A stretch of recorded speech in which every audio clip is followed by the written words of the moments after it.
10 p.m. Eastern Wartime. Your dial is set at 660, WEAF, New York.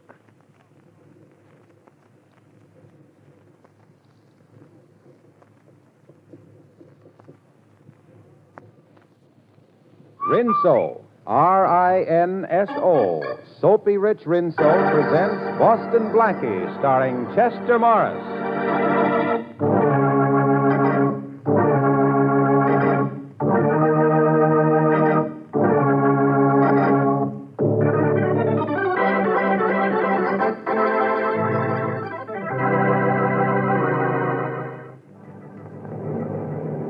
Municipal Tower to Transcontinental Flight 17. Municipal Tower to Transcontinental Flight 17. Over. That's us, Tom. Check it. Check. Transcontinental Flight 17 to Municipal Tower.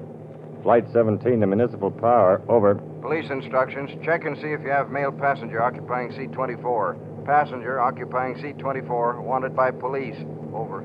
I'm just checking my list, Joe. Yep, we got a man in 24. I'll tell him. Municipal Tower. We have a man in seat 24. The name he's traveling under is John J. Jones. John J. Jones.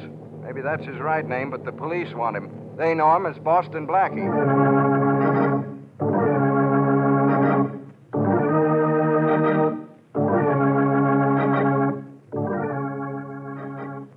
Maybe you've met Boston Blackie before on your local movie screen. In case some of you haven't, I think you'll soon be fast friends of his. And maybe you've already tried new Soapy Rich Rinso, too. In which case, you don't need me to tell you how good it is. But if you aren't using Rinso now, I can't think of a better time for you to start. Now when summer is here, you certainly don't want to spend hours on wash day scrubbing and boiling clothes. Well, just keep in mind that Rinso gets out the dirt without hard scrubbing or boiling. A short soaking in Rinso's lively suds, a few quick finger rubs, and you'll be ready to hang out a Rinso whitewash. Try this on your clothesline and see if you don't start whistling while you wash. And now, meet Boston Blackie. Outside the law is no strange territory to Blackie, but never does he stray for personal reward, although the police, and notably Inspector Faraday, find no solace in his motives and only bewilderment in his ability to remain out of their reach. Meet Chester Morris as Boston Blackie, enemy to those who make him an enemy, friend to those who have no friend.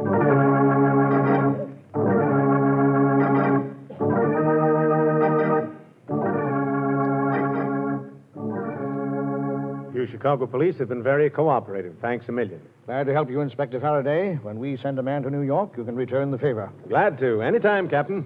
There's the plane now, Inspector. See it? Blackie has got to be on it. We know he was on the plane when it left Detroit, and it hasn't made any stops. Well, Blackie's liable to get out of anything, anytime. I remember once I had him in 2 sets of handcuffs. And the next minute... No handcuffs. No Blackie. Chances are I couldn't have made the charge stick anyhow. Never have been able to tie anything on him in 6 years. You'll be able to arrest him now, won't you, Inspector? You're sure Blackie's the man, are you, Miss Moray? Oh, of course I'm sure. I was with my grandfather when he was robbed and the money stolen. The thief wore no mask, and I recognized him from the picture of Boston Blackie that was in the paper last year. Oh, I'm sure it was Blackie. Mm-hmm. Why do you keep asking me if I'm sure? I just wanted to be certain, that's all. I've been waiting to get a witness to make a positive identification for a long time. Oh, here comes the plane now. Do you think he'll have the money with him? I can't wait until I get my hands on it. There's lots of money in this world, Miss Moray. What I can't wait to get my hands on is Boston Blackie.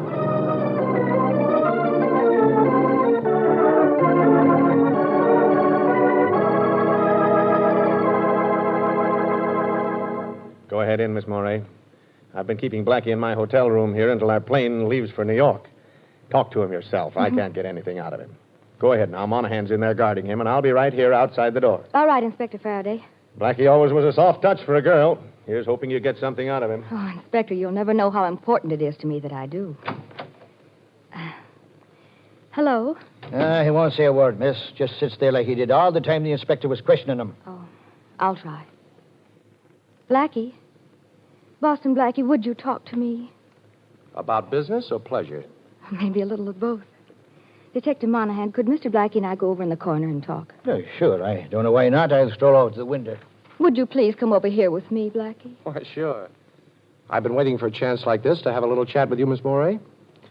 You identified me as the man who stole $10,000 from your grandfather. Yes, I did. You know, you never saw me before in your life, Miss Morey. I wish I had. I wouldn't be in such desperate trouble now. You're in trouble. You had me arrested because you're in trouble? What is this, a new switch on the share the wealth plan? Oh, please let me explain. From what I've heard of you, Blackie, you're the only man living who can help me.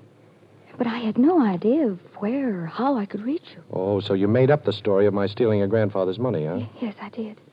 I knew the police could trace your movements where I couldn't. And I knew you could get away from Inspector Faraday once I'd seen you. Well, thanks for the confidence. The very worst, I could have said I was mistaken in the identification, and then they would have had to let you go. Only by then it would be too late. Say, look, let's get organized. Too late for what? To recover the diamond that was stolen from me. You've got the wrong boy, lady. If a diamond was stolen from you, let the police get it back. They're in that business. But that diamond, Blackie, the rest of my life depends on it. I must have it back by tomorrow night. Oh, please help me. Well, with these handcuffs on and 2 New York detectives guarding me, I couldn't be of very much help to anybody. But those handcuffs, haven't I heard that you can get out of them whenever you want to? Yes, but I've got to want to first. Oh, I'm sorry. I'm more than sorry. I'm miserable. I knew I had to reach you, and I just messed up everything. Now, I'll never... Oh, wait a minute, Miss Morey. We'll figure some way out. Here, wipe your eyes with this handkerchief. Thanks. But your hand. You got out of the handcuff. Shh. Okay, now. There, your eyes are nice and dry. Now blow. You feel better now? Yes, I do. All right, then. Let me have your bad time story. I don't know how I can laugh. Oh, it's easy. You just open your mouth and close your eyes and think of Inspector Faraday. Never fails. Come on, Miss Morey. Tell me the whole story before Faraday gets restless. Well, I'm engaged to George Atwater. Yes? We're to be married soon, and yesterday he brought me something to look at. The Jonathan diamond. The Jonathan, huh? Oh, that's worth a fortune. Well, George's father has millions. Yeah, Miss Murray, you all right over there? Oh, yes, officer, thank you. I won't be a minute now. Blackie, the diamond belonged to George's father. George brought it over to show me, and then he had a little too much to drink, and I thought it safer if he left it with me. He agreed. And sometime during the night, it must have been stolen from my apartment. I get it. If you don't produce the diamond, there'll be a mess. The police don't know anything about the diamond? No. That's why I made up the story about my grandfather and the stolen money. Well, when do you have to produce the Jonathan, Miss Morey? Tomorrow night. George gets back from a trip then. He'll want it, and... Oh, Blackie. Tomorrow night? Well, it doesn't give me much time to work, but I'll try. Call the detective over here. All right, but why? Shh, don't ask questions. Just get him over. All right. Officer, would you come over here a minute, please? Sure, Miss Fletcher.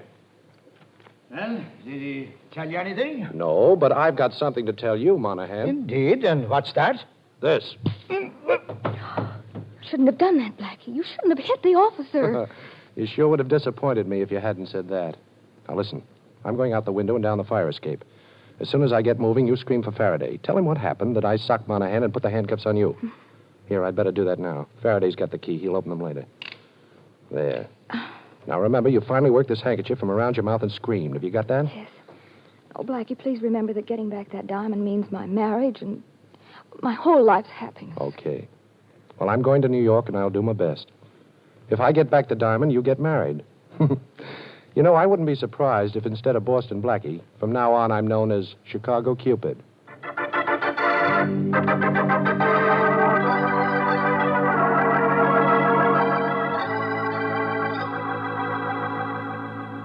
Shorty, listen. When a piece of ice like the Jonathan diamond is lifted, somebody's got to know something about it. Look, Blackie, I've been out all night on it. Nobody knows nothing. All I could pick up was that a fella named Atwater owns it. None of the boys would touch it. That is, except Duke Walton. I'm telling you, it's as hot as a pistol, but Duke's been bragging that he'll grab it one of these days. Yeah? Well, where can I find him? Well, I checked that, too. He's out of town. That's definite. Yeah, he's been gone a week. Now, look, boss, why don't you lay off? Shorty, I promised to get that diamond back. I chartered a plane out of Chicago last night after breaking out of that hotel room. Young Atwater isn't due back in town till tonight, so I still have a little time. I'm going to waste some of it on a visit to the Atwater house. Ain't you a little out of your class up there, Blackie? You know they got an awful lot of dough, those Atwaters. You know something, Shorty? After the way that Morey girl smiled at me in Chicago, I kind of feel like $1 million myself.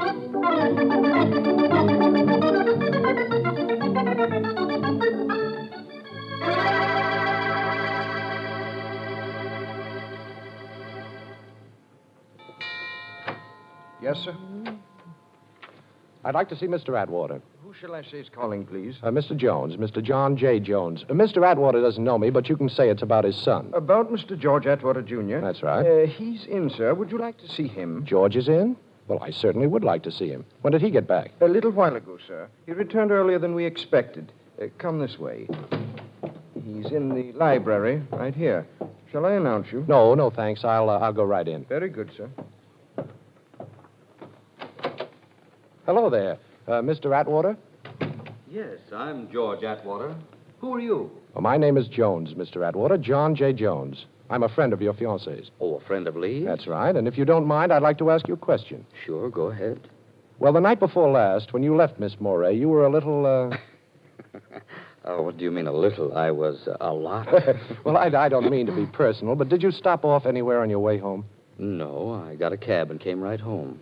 Mr. Atwater, where do you usually keep the Jonathan Diamond? I don't know what you're driving at, Mr. Jones, but, well, we keep it here in the library, in this wall safe. Only it's not here now.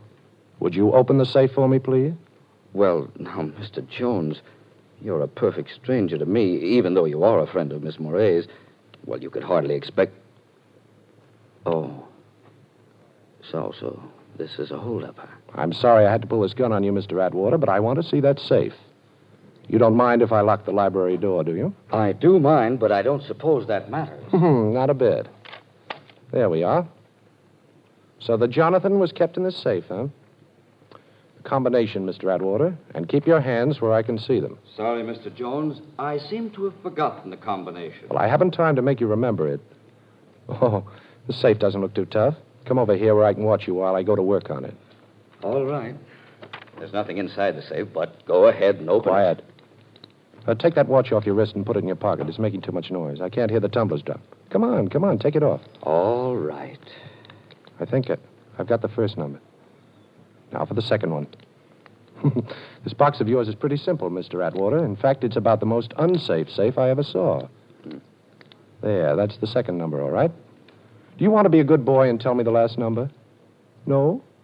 Okay, be a bad boy and watch me find it out for myself. There. Now, that ought to do it. I'll try the handle now. Well, made it. My compliments. Save them. Let's take a look in this jewelry box. Oh, so the Jonathan Diamond wasn't in the safe, huh? Well, what's this, then? That's the Jonathan, all right. I meant to leave it at Miss Moray's apartment, but I changed my mind. Open this door. Open it up. Open the door, Mr. Atwater. We're the police. Open up. Faraday, he must have had Shorty watched and trailed me here. You don't mind if I close this safe door, do you, Mr. Jones? I want you to be caught with that diamond still in your hand.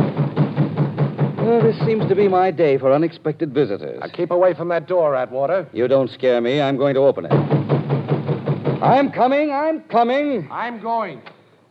You'll have to hurry. He's going through the window. Quick. He's got the Jonathan Diamond. He must still be in the garden. I've got 2 men out there. Maybe I can spot him from here. Come on, Monahan. Blackie! Blackie, stop! Shoot, we've got him. And he's got the Jonathan Diamond. At last. Boston Blackie caught red-handed.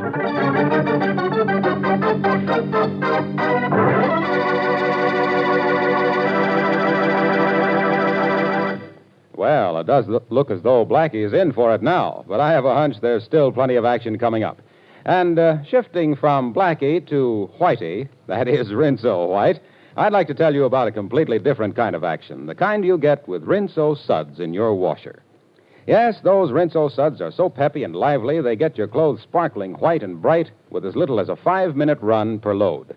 And when I say sparkling white, of course I really mean exactly, Rinso White. And there's no better way than that whistle to describe the special kind of white Rinso gets your clothes. That's because Rinso gets out more dirt. Simple, isn't it? No wonder Rinso is the only soap recommended by the makers of 33 leading washers. And, of course, a short run is not only easy on your washer, it's easy on your clothes, keeps them new-looking longer. So next wash day, do yourself a big favor. Whistle up a Rinso White, Rinso Bright wash. And now, back to the adventures of Boston Blackie, starring Chester Morris.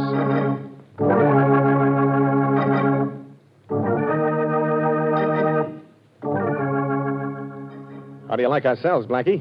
Air conditioning between the bars and everything. Comfortable enough for you? Oh, sure, this one's wonderful. I wish you'd try sleeping on that mattress they have in here. I gave up in the middle of the night and slept on the stone floor. It was softer. Oh, come on, Faraday. How about a couple of pillows? Oh, poor Blackie. Too bad I didn't hear you. I've suddenly gotten very deaf. Isn't that terrible? You've suddenly gotten very deaf, and you've always been very dumb. Oh, very funny, Blackie. Yes, I know. New gag writer. Last one have to go back to kindergarten? Yes, and he told me how much all the other children miss you since you stopped going, Faraday. Blackie, we had to grab you on that Morey girl's charge. All right, so you grabbed me. That $10,000 stick-up, Blackie. That isn't important now. We'll talk about that later. But where's the Jonathan diamond? Jonathan Diamond? What's that? Listen, Blackie, you've had that diamond in your hand. Now you had it when we broke in. Atwater saw it there. Where is it now? Now, you listen, Faraday. You've got to get me out of here in a couple of hours. You haven't a thing to hold me on. No, breaking into the Atwater house. I broke out of the house, not into it. Oh. Now, see if that's a crime, Inspector. You opened the safe in the library and you stole the Jonathan diamond. How about that? You sure I did? Does that safe look forced? Did you find the diamond on me? No to all those things. But we've got George Atwater as a witness. A witness to what? I was calling on him at the suggestion of a mutual friend, Inspector. We were having a chat when somebody started to pound on the door. I got scared and jumped through the window. You know, things like that happen, Inspector. People get scared and they jump. Blackie, I'm telling you this, man to man, we've got a case against you. Atwater's word against yours that you robbed his safe. And slugging Monahan in Chicago. The Morey girl's testimony that you robbed her grandfather. That'll add up to 10 years at least. Go ahead, Inspector. All right, I'll be honest, Blackie. Young Atwater screaming about his diamond. Says you had it 1 minute, and we grabbed you the next minute, so it can't be missing. Only it is. All right, you tell us where you hid it, and I'll get him to drop all charges. I'll even talk to the Morey girl to get her to go easy if you return her dough. Now, how's that? I don't know. Oh, you must have it stashed somewhere. Give me your word of honor to deliver it back to me today, and I'll let you out. Your word's always been good with me, Blackie. Now, come on. Don't you want to get out of jail? Well, I don't know now, Faraday. It's kind of a nice jail. You know, air conditioning between the bars. Blackie, be a good guy. Okay, Faraday. As a favor to you, I'll come out. And you'll have your diamond back 2 hours after I leave here. But I'm not to be bothered during that time by the cops. You understand? Bothered? You'll be protected. And thanks a million, Blackie. That's all right, Faraday. I'll get plenty of satisfaction every time I remember you begging me to get out of jail.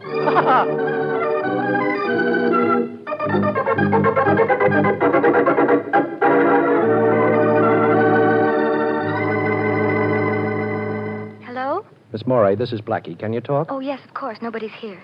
Did you... Did I get the diamond? Well, yes and no, Miss Morey. Nobody ever stole it from your apartment. What? Atwater says he took it with him when he left you the other night. But that's impossible. He didn't. I know he didn't. I even looked at it after he left. Well, Miss Morey, will you meet me by the shrubbery alongside the library window of the Atwater house in exactly a half an hour? Well, all right, but what are we going to do? We're going to rob a safe, Miss Morey, with police protection.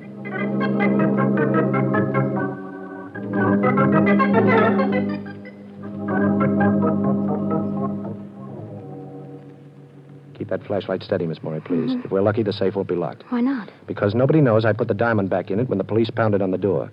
And it was only slammed shut by young Atwater. Well, here it is. There, you see? It was open. And here's the box that holds the Jonathan diamond. Put your flashlight on it, and we'll take a quick look. All right, there. But, the box is empty. Uh-oh. Atwater must have seen me put it back and grabbed it. But why is he telling the police that I have it?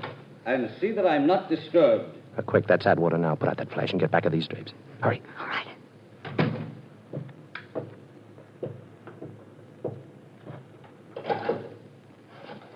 7, 6, 9. What are you doing, Black? I'm counting the clicks on the dial. 7, 3, 4, 2. Got it. Hello. This is George Atwater. I got your message, but why did you call me here after I... Well, I don't care about that. We made a deal. I don't owe you a dime anymore, and you got what you wanted. Well, you have to expect it to be hot for a while. And look, remember this. I'm washed up with you and that crooked roulette wheel of yours. We're all square. And if you call me here again, I'll turn you over to the police. Yes. If I hear of anybody who wants to buy it, I'll let you know. You'll what? Don't be foolish. Who'd believe that? Goodbye.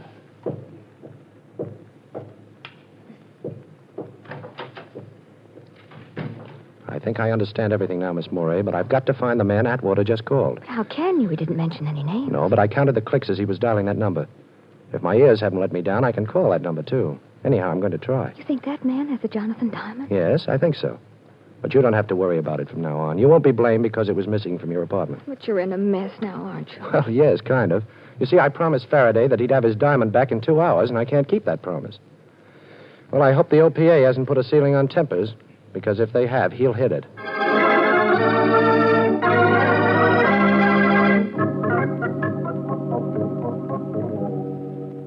Hello?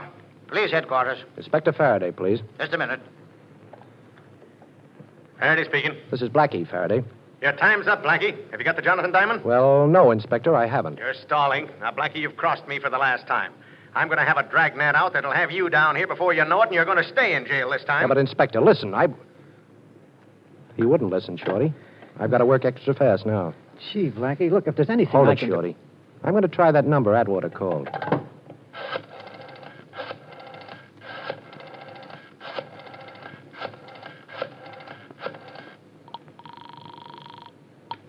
Hello?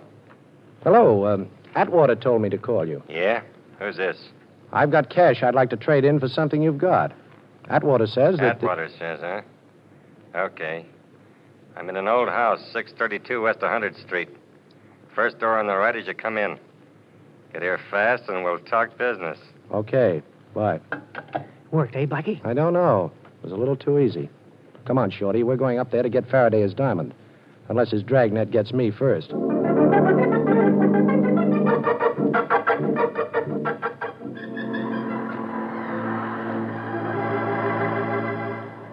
Blackie, duck down. Duck down this hallway. Okay, what is it, Shorty? Prowl car, just coming this way. I never saw so many cops as we pass on the way up here. Never mind, Shorty. Stay flattened out against this door until it's time for what I told you to do. Yeah, okay, Blackie. But who really stole the Jonathan Diamond? Nobody stole it, Shorty. Atwater left the stone at Lee Morey's apartment and then returned later that night and lifted it so that Miss Morey could report it stolen to the police. Ixnay, boss. Coppers.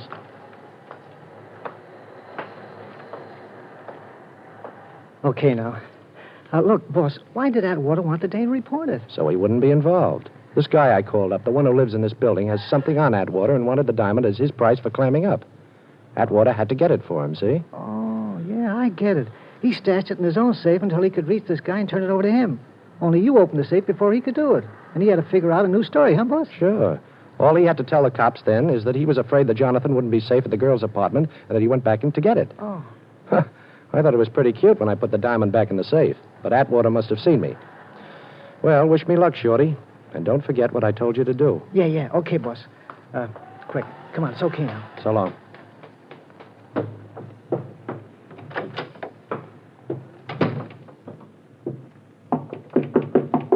Yeah? Who is it? I called you a little while ago. Okay. Open up. Okay. Well, Duke Walton. Put that gun down, Duke. You and I can make a deal. Think so? Sure. Lucky you're not as cute as you thought. I called Atwater back and found your call was a phony. Too bad for you. Now I gotta bump you. Wait a minute, Duke. I'm gonna wait a couple of minutes, Blackie. Some friends of mine are coming over with a car to take you on a little trip. Now sit down in that chair and put your arms behind your back. Go on, I ain't the patient type. Okay, Duke. How's that? That's better. Now I'm gonna tie you up nice and pretty like that. How do you like it? Too tight for your pretty hands to be tied? Well, yes, if you really want to know. I don't. I'll give it an extra yank just to make sure. Hey, Duke. Huh? Duke, look under the door. Huh? That's smoke. Where? Hey, that's right. Well, that makes things easier. This joint's a fire trap. I'll scram out of here and leave you tied up, Blackie. Lucky, I guess I was just born under a lucky star. Maybe. But don't forget, Duke, sometimes stars have a habit of falling. Yeah, okay, so I'm ducking right out of here. Fire! Fire! The whole building's on fire! Come on, get out of here! That does it. So long, Blackie. Me and the Jonathan Diamond are getting out of here, and both of us are nice and safe, which is more than I can say for you, pal. Now, wait a minute, Duke. I've got a proposition. Sure, but I got a date. No use trying to bust them ropes, boy. Maybe the file will bring them through for you, huh? Hey, you did it. How'd you get out of them ropes? Never mind, ain't gonna do you any good. Oh, yes, it is, Duke. This place is on fire. Go on, try and get out. I don't have to try, I'm getting. Take a look at the door, Duke. It's locked. Sure, it's locked, and I'm gonna open it right now. Hey, where'd the key go to? I've got it, Duke, right here. I locked the door and removed the key when I had my back to the door after you got the drop on me. Come on, give it to me. We'll both be burned to death. Sure, Duke. Here it is. Catch. Hey, don't throw it like... Hey, where'd it go? I gotta get it. Sure, you're gonna get it, but good. You missed me, sucker. I'll sucker you. I'll get you for this, Blackie, if it's takes $1 million. Oh, hey, you're breaking my wrist. Drop that gun. Okay. Now, where's the diamond? Never mind the diamond, Blackie. The fire will both be trapped. Well, there's no fire, sucker. Huh? My pal Shorty burned some papers in the hall and pounded on the door. But you- Now, give her that diamond. You must have it on you. When you thought there was a fire, you'd have never left without it. I ain't got it, Blackie. When I found your phone call was a phony, I give it to a guy to hold for You're me. lying, Duke. I'm going to search you. Now, turn around with your back to me and keep your hands in the air. Yeah, okay, but I tell you, I ain't got it on me. Well, we'll see. It's not here. Not here. It's not here. It's me, boss. Everything all right? Okay, Shorty, I'll let you in. Wait till I pick up the key. Now, don't move, you. Well, it worked, huh, boss? Yeah, it worked, but do you recognize this guy, Shorty? Sure. That's Duke Walton, the guy I was telling you about. It was brag he'd have the Jonathan Diamond. Well, he hasn't got it. I've searched him. He's clean, Shorty. He's holding out, the dirty heel. Yes, that dirty... Heel. Heel, huh? You know, Shorty, I think I've got something there. It's the one place I didn't look. Take off your shoes, Duke. Come on, take them off. Yeah, you win, Blackie. The ice is in my right shoe. There's a slide in the heel. The diamond's inside. Now, that's being very sensible, Duke. I'll just take the diamond out of that slot it's in and at the same time pull myself and Inspector Faraday out of a great big hole.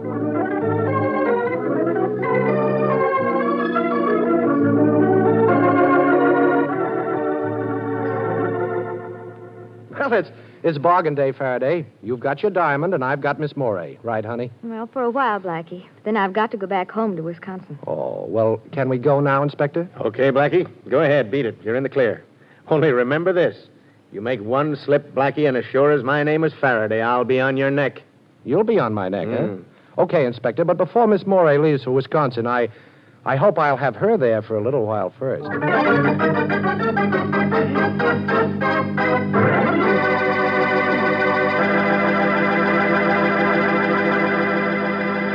Oh, say, one more thing about Rinso. That same Rinso that's such a big help on wash day. I'd just like to add that it's also a mighty big help 3 times every day at dishwashing time. Even your greasiest roaster is a cinch to wash in those rich Rinso suds. And, of course, Rinso's grand for all the soap and water jobs around the house. Walls, floors, woodwork, windows, tiles. They all come sparkling bright and clean with Rinso on the job. So get Rinso tomorrow for dishwashing, for housework, and for a wash that's...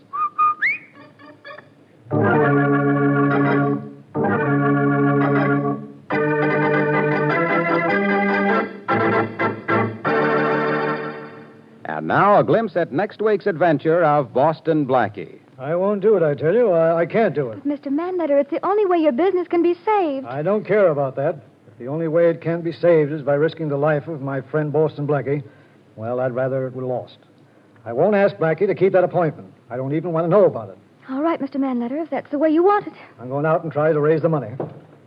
You'll hear from me later, and remember, I don't want Blackie to hear about this.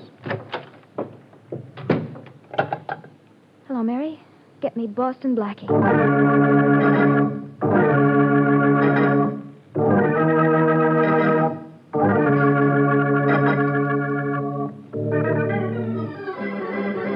Be sure to listen at this same time next week for another exciting adventure with Boston Blackie, starring Chester Morris with Richard Lane as Inspector Faraday. You can see Chester Morris as Boston Blackie on the screen at your favorite movie theater. Boston Blackie's latest Columbia picture is One Mysterious Night, soon to be released. Original music for this program by Charles Cornell. This is Harlow Wilcox speaking for the makers of Rinso and wishing you all a very pleasant good night. And don't forget, tomorrow, when you ask your grocer for the new Rinso, buy a cake of Lifebuoy at the same time. Lifebuoy's rich, purifying lather goes right after dirt and perspiration, leaves you feeling extra clean. So use Lifebuoy daily in your bath or shower. Remember, it's the only soap specially made to stop... This is the National Broadcasting Company.